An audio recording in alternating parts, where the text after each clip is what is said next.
good night well people, welcome back to In Life Makassar. Saya Nurjan Hamid dan Bayu Harsya akan menghadirkan informasi lifestyle dan entertainment in Makassar. Let's check it out.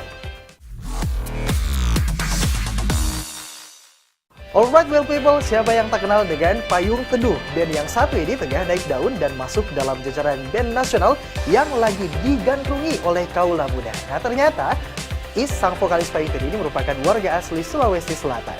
Nah, beberapa waktu lalu vokalis Payung Teduh ini berjalan-jalan ke kampung halamannya di Goa. Dan tim GoTV pun berkesempatan untuk melakukan wawancara secara eksklusif dengan Is, sang vokalis Payung Teduh. Seperti apa keseruannya? This is it, our exclusive interview with Is Payung Teduh. Hai pemirsa GoTV dimanapun Anda berada, welcome back to In Life Makassar. Dan kali ini saya Bayu Harsya akan menemani Anda. Dan kita ada di eksklusif interview season bersama dengan seorang musisi yang pasti ini untuk Anda pemirsa GoTV, apalagi khususnya remaja-remaja putri, ini sudah tak asing lagi ya melihatnya. Ini tamu saya hari ini terkenal dengan sebuah lagu yang pas banget untuk remaja-remaja putri yang lagi galau, untuk remaja-remaja putri yang lagi kasmaran dan juga mengalami masalah-masalah hati. Nah, di studio kami ini sudah hadir ada Is Payung Teduh. Halo. Halo, apa kabar? Halo, baik, sehat. Saya manggilnya Bang Is, Mas Is, atau Deng Is aja. Saya panggilnya Deng Is aja. Bebas. Bebas aja ya. Saya panggilnya Deng Is aja. Terserah, Baik. Deng. Oke, dan Deng Is ini dalam kunjungannya ke Makassar kali ini dalam rangka apa? Mengisi acara di Pekan Raya Salis di SMA 1 Sumber Minasa. Sumber Minasa. Oke. Minasa. Ini kalau misalkan banyak yang apa ya, di internet udah banyak profilnya. Katanya Deng Is ini berdarah Sulawesi Selatan. Benarkah itu? Betul, saya lahir di sini sampai umur menjelang masuk SD, sampai mau masuk SD. Sampai mau masuk SD. Sampai masuk SD. Jadi pas mulai dari bandara terus lewatin tadi Makatek, Sartako langsung semua. Flashback kenangan masa kecil, ingat main di Sungai Jeneberang, main di Balalompo sampai diusir polisi karena masuk tanpa izin dan berisik di situ. Ingat semuanya. Ingat semuanya. Itu tahun berapa ke Jakarta? Saya lahir tahun 84 di Rumah Sakit Bayangkara di sini. Di sini. Terus sebenarnya ada 3 babakan sih hidupnya. Goa, Sopeng, Jakarta. Nah, banyak Jadi yang pas ada- kalau saya baca di internet ini ada yang sebut Sopeng juga, Nah. gitu ya. Oke. Jadi mama Bugis, bapak Bapak. Makassar. Oke. Dan kita ngomong ini tentang lagu-lagu yang banyak sekali didengar oleh anak-anak muda gitu ya. Khususnya remaja-remaja putri Bang, katanya banyak fansnya remaja ini. putri sih? Remaja putri katanya. Nah, ini untuk Payung Teduh sendiri. Nama dari Payung Teduh. Payung dan juga teduh. Payung untuk meneduhkan atau sebenarnya apa sih maknanya? Sebenarnya di kampus di tempat kami bertemu itu kan di UI ya, di Depok, di Universitas Indonesia Fakultas Ilmu Budaya. Saya sendiri sebenarnya di PNJ itu elektro. Oke. Tapi kuliahnya nggak beres. Cuma dari tahun 2003 itu main teater, bertemu, bersosialisasi dengan teman-teman di UI, anak fisip, anak UI, anak teknik, semuanya sering nyampur di kantin sastra itu. Nah, saya suka bertemu sama teman, sampai punya sahabat anak fisip, saya kasih nama Baju Hangat. Baju hangat. Jadi memang suka ngasih analogi-analogi untuk seseorang atau teman atau siapapun itu yang tergantung obrolannya. Bawanya kalau sama dia hangat. Sehari dia sebagai pendengar kami juga, yang ngikutin Payung Teduh berangkat dari nol juga. Terus suatu hari kami manggung, ngapain dong namanya Iscomi, kan formasinya cuma Iscomi yang main kontrabas itu, Iya. pasti saya. Iscomi, ada Cito, Iscomi, Cito nggak enak. Bagaimana kalau namanya Payung Teduh, kenapa? Karena selalu meneduhkan, entah terik, entah hujan, aman. Kami selalu merasa teduh, jadi tidak usah khawatir, mau hujan, mau terik, dengerin kalian, teduh bawahnya. Dan terbentuknya official mulai dari tahun berapa? 2000, official itu 2008. 2008. Oke, 2008. jadi sekarang udah masuk Bertemu tahun 2006 akhir, cuma berdua, ngejam-ngejam di kampus. Jadi memang akustik awalnya, ngejam-ngejam di taman, di kantin. Oke. Kemudian memutuskan untuk menggunakan, kalau bisa dikonfirmasi langsung aliran dari yang Payung Teduh ini alirannya. Ya, alirannya Payung Teduh saat ini kami mungkin bisa dibilang folk, ada keroncong, ada jazz. Mungkin lebih karena itu perwujudan dari istilah apa yang kita adalah apa yang kita dengar, Ya, gitu kan. oke. Karena Comi sendiri basicnya, backgroundnya dia black metal. Saya progressive rock, kadang suka pop.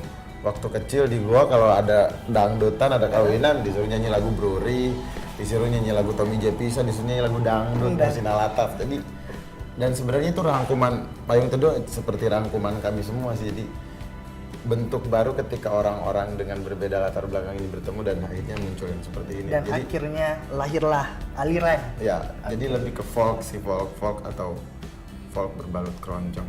Ya, let's say masih pop juga masih. Iya, Jadi inspirasi. intinya masih kami main musik aja sih. Jadi kalau terlalu dikotakan ntar juga jadi. Ntar jadinya enggak ini ya. Soalnya mungkin masa depan kami pengen mainin yang lain mungkin. Oke, inspirasi yang tokoh ataupun musisi mungkin yang lebih menginspirasi Payung Teduh untuk membuat karya-karya selama ini siapa-siapa saja?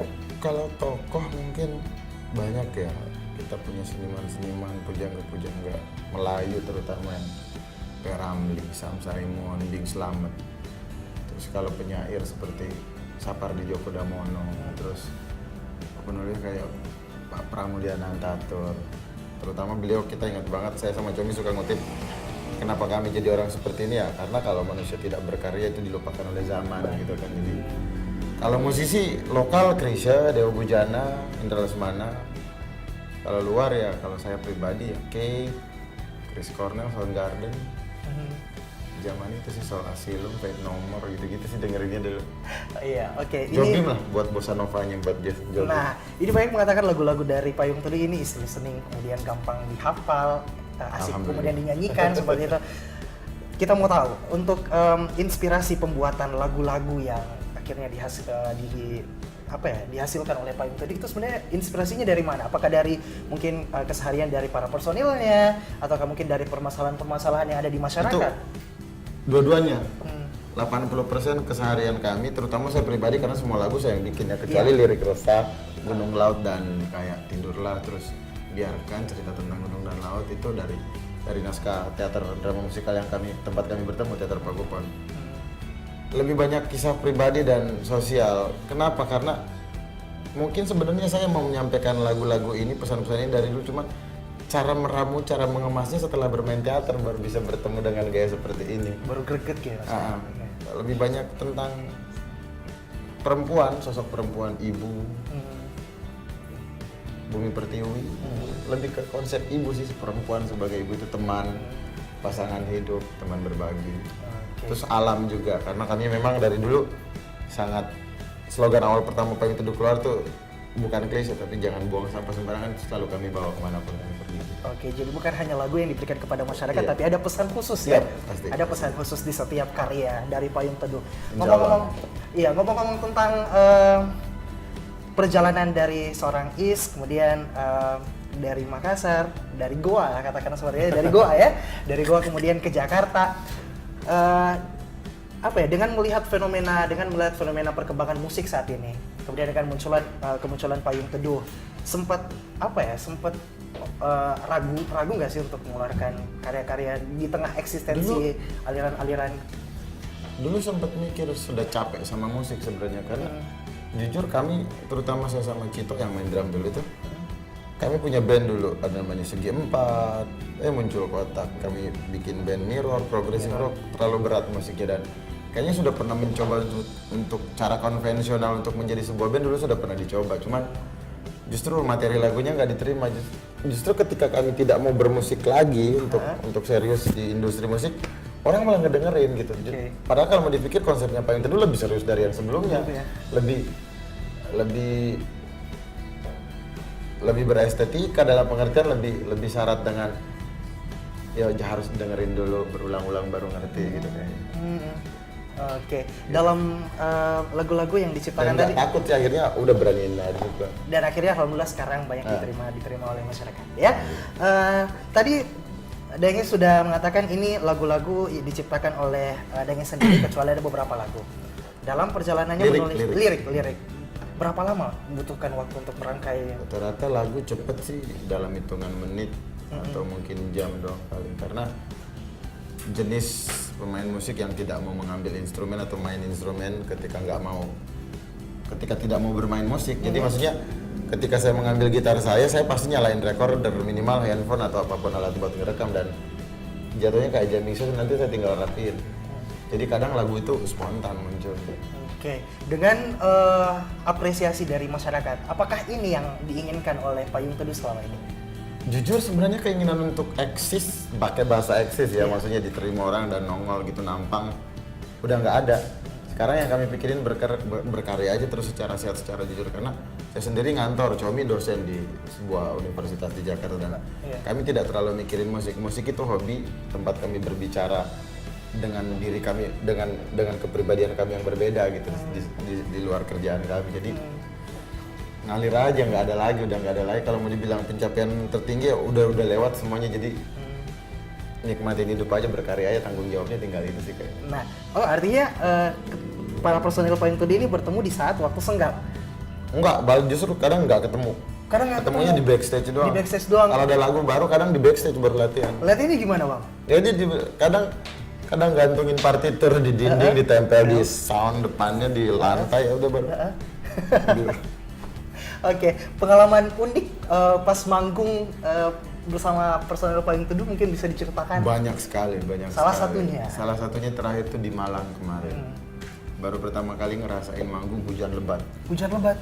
Itu setelah Bandung sih, tapi kali ini hujan lebat sampai mau dihentikan sama panitia, tapi penonton sekian 1.000 lebih penonton itu tidak mau pergi karena kita bikin di landing Paralayang, tempat pendaratan Iya, para layang. Hujan lebat sekali sampai akhirnya literally kami pakai payung, satu orang satu payung gede di payung pakai payung katanya. Uniknya karena diledekin, biasanya kami nggak takut, cuma karena takut kesetrum kali atau apapun itu, dan hujannya terlalu lebat kemarin dan akhirnya konser itu tidak dihentikan. Pas kami memutuskan untuk setelah 4 atau 5 lagu udah mau di-cut, turun, ternyata hujannya malah berhenti. Akhirnya lanjut malah, sampai orang malah jadi. Itu unik sih. Pernah dengar Nggak boleh batal konser berarti gitu. pernah dengar cibiran mungkin dari orang-orang tentang apalah cerita-cerita miring tentang Payung Teduh? Gimana menghadapi itu? Ada aja sih. Apalagi kehidupan, nggak tahu ya, kehidupan stereotype musisi atau gimana, menurut gue sering banget dengerinnya kayak nggak apa-apa sih. Gak apa-apa sih, Maksudnya dengar aja gitu ya Bang ya? bukan denger aja, nggak baik juga kalau yang baik-baik terus doang yang kejadian sama kami. Mungkin ada hal buruk juga biar kami bisa lebih tahu bahwa kami punya keburukan banyak juga sebenarnya. That's the point ya, bukan hanya yang baik-baik mendatangi, akan tetapi cobaan itu perlu untuk lebih menguatkan. Oke, dan kita masih akan kembali lagi, pemirsa Well People jangan kemana-mana karena kita masih akan kembali lagi setelah jeda pariwara berikut ini, tentunya masih di In Live Makassar.